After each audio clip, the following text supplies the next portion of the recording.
Les premières œuvres restaurées font leur grand retour au musée Girodet de Montargis, dans le Loiret. Ces œuvres avaient été endommagées par la crue Centenale au printemps 2016. Un reportage de Julien Bernier et Jean Barrère. Voilà la première œuvre que vous pouvez découvrir, restaurée. Chasseur dans un paysage de Girodet et Péquignot.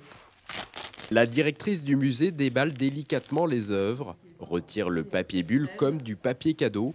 Les premiers tableaux, principalement de Girodet ou des représentations du peintre né à Montargis, font enfin leur retour au musée éponyme. Au printemps 2016, des centaines d'œuvres avaient subi la crue soudaine du Loing, immergées pendant 72 heures dans les réserves.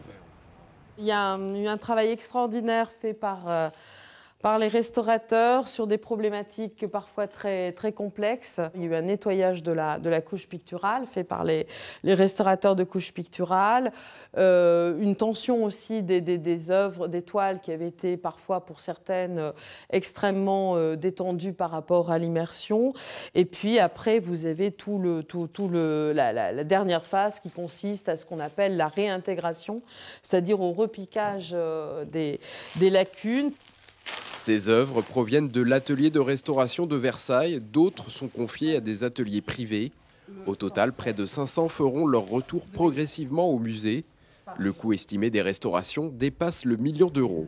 Il y a eu en effet l'aide de l'État qui est intervenue dans le cadre d'un accord cadre qui a permis en effet de débloquer 800 000 euros pour l'ensemble à la fois des phases de sauvetage mais aussi de restauration. En attendant de retrouver leur nouveau cadre, les œuvres sont stockées dans les réserves. Le musée encore vide de ses trésors est fermé depuis 2012 pour travaux. Il devrait rouvrir avant l'été.